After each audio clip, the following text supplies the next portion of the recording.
अब हम लोग जो आते हैं नेक्स्ट पार्ट में, जो था हमारा इनफॉर्मल लेटर, इसको बोलते हैं अनौपचारिक पत्र हिंदी में। क्वेश्चन है write a letter to your younger brother. अपने छोटे भाई को क्या करना है? लेटर लिखना है। Advising him and the value of time, मतलब अपने भाई को समय का महत्व को समझाते हुए एक पत्र लिखना है। जैसे छोटा भाई है तो उसको कैसे समझाओगे? तो देखिए बहुत ही ईजी है, कुछ नहीं है। इसमें थोड़ा सा कुछ चीज़ का ध्यान रखना होता है कि जो फॉर्मल लेटर में हमने पढ़ा वही चीज़ यहाँ पे भी है, लेकिन फर्स्ट जो पोर्शन है उसमें थोड़ा सा डिफरेंस मिलेगा, है ना। यहीं पे आपको डिफरेंस मिलेगा और इधर कुछ नहीं है। फॉर्मल लेटर में क्या था कि डेट हमारा राइट साइड था। कहाँ था? राइट साइड या फिर राइट अलाइन में था, ठीक है। इसमें देख रहे हैं डेट कहाँ है? लेफ्ट में है ना। चलिए शुरू करते हैं।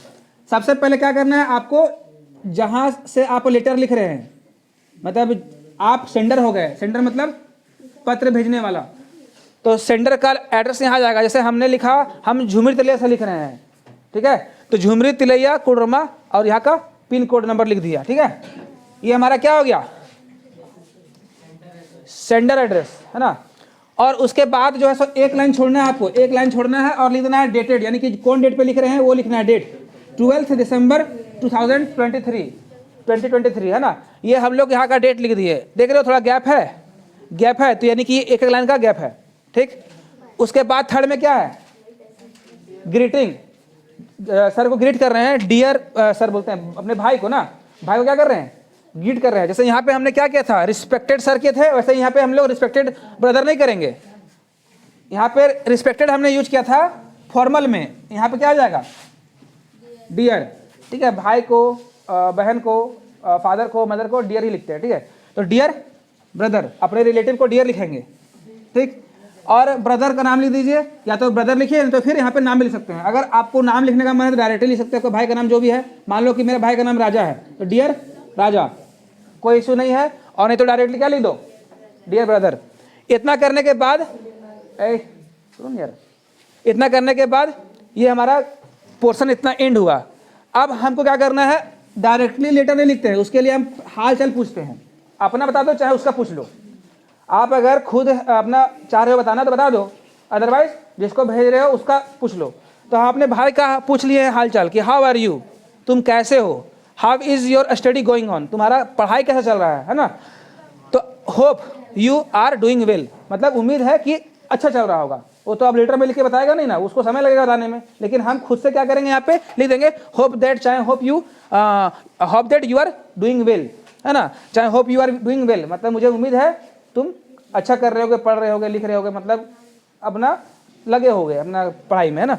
तो ये लिखने के बाद देख रहे हैं यहाँ पे हमने एक लाइन छोड़ा था, फिर ये लिखा, फिर एक लाइन छोड़ करके उसके बाद पूरा लेटर बॉडी लिख दीजिए। यहाँ से पूरा आपका लेटर बॉडी शुरू होता है ना। ये भी लेटर का ही पार्ट था, तो ये थोड़ा क्वेश्चन था इसीलिए हमने इसको थोड़ा सा हाईलाइट किया। उसके बाद नीचे से यहाँ लिख रहा है माय ब्रदर, मेरे भाई, today I am very serious taking you, मैं आज बहुत ही सीरियस हूँ तुमको लेकर के।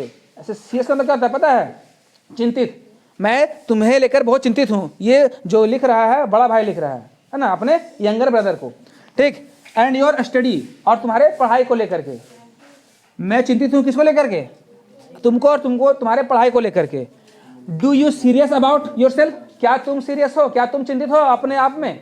अपने भाई को यहाँ पे सवाल कर दिए। यहाँ पे सवाल कर देंगे तो क्या करेंगे? एक चीज यहाँ पे डाल दिया क्वेश्चन मार्क, जहाँ सवाल वहाँ क्वेश्चन मार्क, ठीक है।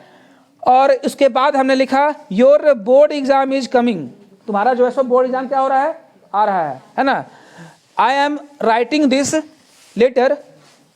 Letter to advice you about on important thing that, है ना। पहले यहाँ तक करते हैं। तो मैं आज आपको पत्र लिख रहा हूँ, मैं आज तुम्हें पत्र लिख रहा हूँ, किस लिए? तुम्हें कुछ एडवाइस देने के लिए, कुछ चीज़ें जो महत्वपूर्ण है उसको बताने के लिए। क्या है दैट? मतलब उसके बाद कनेक्ट कर रहे हैं सेंटेंस को। वो ये है कि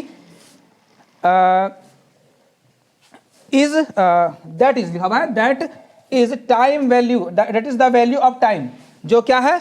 समय का महत्व को लेकर के है ना। I expect my advice and instructions will help you, मुझे, है ना, उम्मीद है, मुझे आशा है कि मेरा सलाह और मेरा निर्देश तुमको जो है सो क्या करेगा? हेल्प करेगा।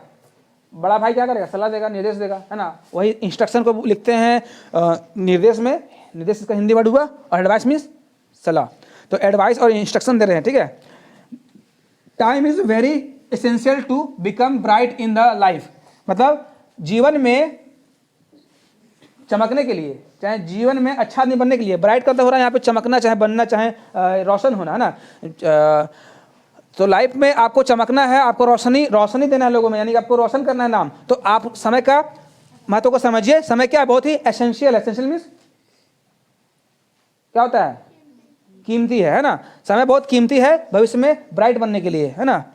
तो हिस्ट्री शोज दैट, इतिहास दिखाता है, चाहे इतिहास गवाह है कि all the person who became successful made the best use of time. इतिहास गवाह है कि जितने भी सक्सेसफुल लोग हैं लाइफ में, है ना, हमारे आसपास, हमारे दुनिया में सफल आदमी हैं, उन्होंने समय के महत्व को समझा और समय का अच्छा यूज किया, है ना।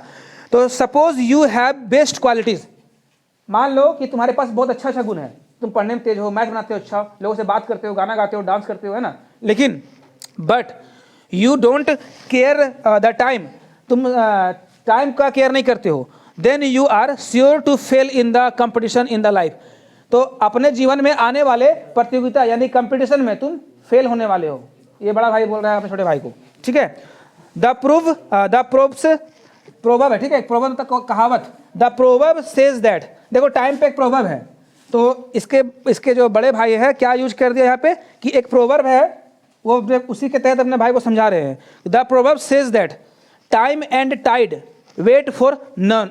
नन मतलब समझ रहा है, किसी का नहीं, मतलब समय और समुद्र का जो लहर होता है वो किसी का इंतजार नहीं करता, ठीक है। समय किसी का इंतजार करता है क्या, नहीं।